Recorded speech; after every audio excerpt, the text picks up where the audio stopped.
Hello everyone, Lytro Storm here, and today we're coming back with What If Goku Landed on Namek, Part 5. It's been a long while since we covered this series, so let me give you guys a short recap. Nail and 16 both died on planet Kanasa due to Frieza, Goku and Vegeta both went Super Saiyan, and Goku gave his energy to Vegeta to beat him. Everyone escaped to Earth except for Vegeta, who ended up on Yardrat. But like I said in the last part, he wanted to defeat King Cold, and so because of your guys' vote, he will be recruiting Kakarot to help him. But like I said, the recap was extremely short, and you can obviously tell just how bonkers the series has become, so you might as well just go watch the rest of the series if you haven't already, or you need a refresher. Links will be in the description and probably the comments section as well. Let's try and shoot for 450 likes on this video to start part 6 early, as last time we hit 400. As always, be sure to join my Discord and follow me on Twitter. Links in the description.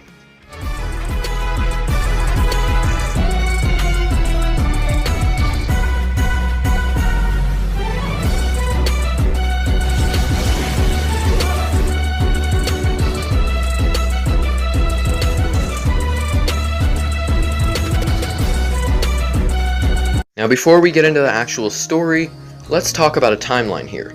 Trunks arrived on Namek in Part 2 10 months after the Raditz saga took place. The Z Fighters then trained for 9 months, and a month later went to Kanasa. They then came back to Earth 1 month later, and 8 months after the Canon Frieza saga. Vegeta is now returning to Earth 1 year and 6 months after the Canon Frieza saga. This lines back up into canon, as now future Trunks is about to show up. Vegeta arrives on Earth in the ship he used to escape Kanasa. He then stepped out and flared his energy up until he went Super Saiyan. This led everyone to his area of power. Kakarot, Nail, Raditz, Nappa, Yamcha, Bulma, and Trunks all appeared minutes later. They're all surprised to see him, and Vegeta tells them all to shut up. He then walks over to Kakarot. He tells him about his plan to defeat Frieza's father as well, and Kakarot agrees to come along. Before they depart, a young man walks up to them wearing a Capsule Corp jacket. This was of course future Trunks. He called Goku's name, but Vegeta and Kakarot turned around.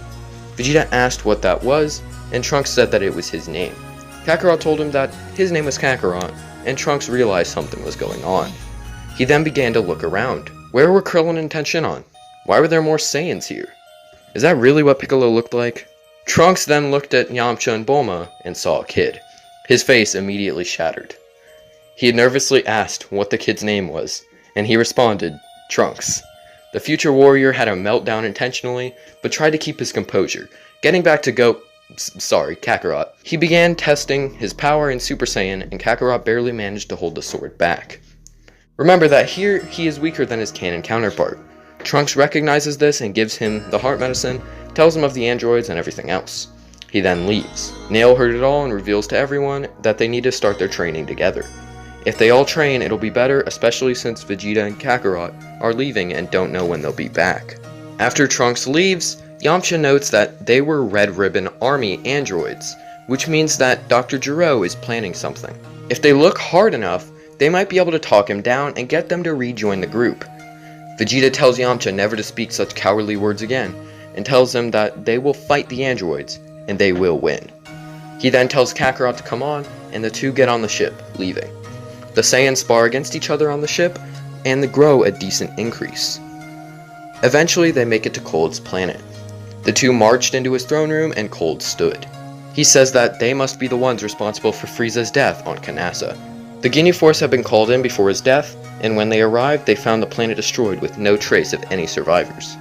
Cold laments his loss, and yells that he won't lose to them as well before powering up. Kakarot and Vegeta both went Super Saiyan to hold back all the energy that King was producing.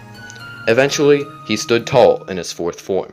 Yes, I do believe King Cold is able to transform, as every canon member of his race has transformed, being Frieza and Frost.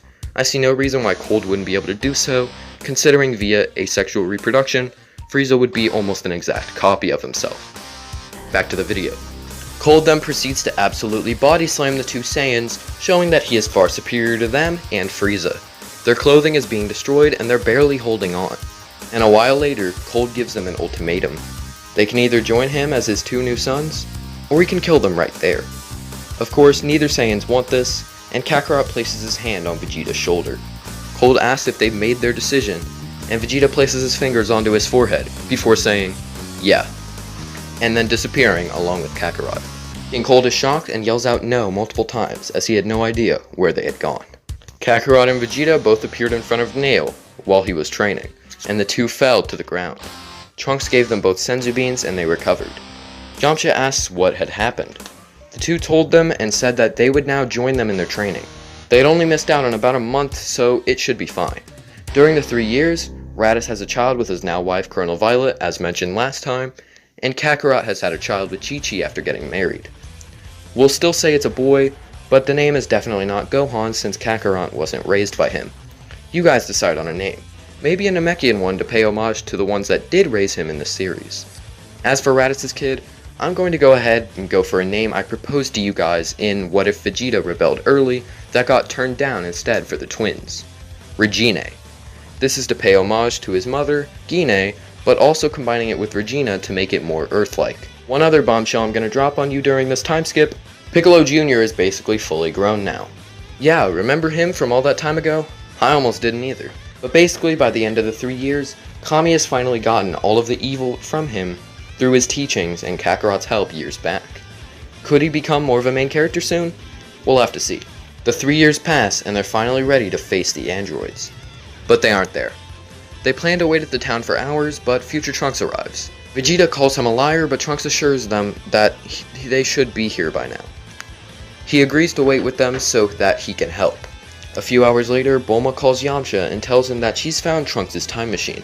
Future Trunks opts to go with Yamcha and Trunks to check this out. This was, of course, the same time machine Cell used after killing Future Trunks in another timeline. Kakarot and the others wait there until they hear screams coming from the town. Vegeta yells finally and charges in. When they land, they find a giant green bug monster. If you remember in the last part, the Kanassans had warned Kakarot of this creature. And so Kakarot realizes this and tells everyone that this is the monster in the Kanassans' vision. He powers up into Super Saiyan and charges at him immediately. Cell is able to hold Kakarot back, and the two are roughly equal in power. That's when Vegeta steps in and blasts Cell with a Big Bang attack. This sends him onto the ground, and both Super Saiyans aim blasts at him. Cell then explains everything about his DNA and how he came from another timeline. Vegeta said that that's all he needed to know, but Cell used a solar flare before escaping. He then planned to head toward Jiro's lab. Everyone else decided to search around, as they couldn't let Cell keep absorbing people and getting stronger. They also told Future Trunks this news. Cell searches around the wastelands until he finds a lab in the mountains. He fires a blast, opening the door. He then steps inside, and Jiro looks at him in shock. He says that he isn't supposed to be grown for years. Cell explains that he's from the future and came to absorb the androids. He asks where they are, and Jiro tells him that he cannot have them. Therefore his Cell. Cell then tells him that he wasn't asking, before blasting his creator. He then opens up the android chambers and absorbs them both. He finds an extra container and opens it up as well. It was a new model of Jiro's son. It was also a cyborg like the others were. Jiro silently flew away and detonated the bombs inside all 3 androids, hoping that they would kill Cell. He then hid among the mountains as Cell re-emerged. The bombs didn't kill him. He then leaves and searches for the Z Fighters. All of them are flying around looking for Cell as well. Kakarot catches Cell's energy and chases after it. The two sides battle it out, with all the Saiyans transforming, and Nail using the Kaioken up to 30 times, but ultimately they all fail anyway. Cell laughs at them, but decides to spare them. He is far superior, and so he needs to even the odds. He gives them 10 days to train to advance their power.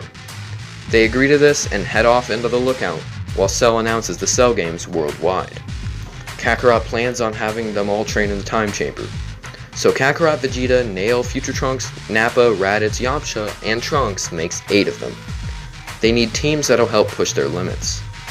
Kakarot hasn't really spent much time with his brother, outside of training, so why not spend a year training with him? Makes sense. Vegeta and Trunks go in cause, well duh. Nail goes in with Present Trunks, and Yamcha goes in with Nappa. They all go in separately, with Kakarot being the only Saiyan to have grade 4 afterward. Every other one has the 2nd and 3rd grades. Nail also has a higher level of Kaioken, and Trunks has learned it as well. Future Trunks and Vegeta were both stronger than in canon, as they both had trained together since Vegeta was far more willing to do so. Everyone is far stronger, and Kami, seeing that the time has come, offers to fuse with Nail. Nail absorbs him, and Piccolo Jr. begins creating a new Shenron. The Cell games arrive in a few days, and that's where we'll leave Part 5. I'm glad I'm bringing this series back for more parts, as I feel like the story is very good and could probably get better. I hope you guys agree as well, and 450 likes is the goal for an early Part 6. Anyway, hope you all enjoyed this part, and subscribe if you haven't already. But as always, tell me if you liked this part. Tell me what you think will happen next. Comment your requests for future videos, and subscribe. Thank you for watching.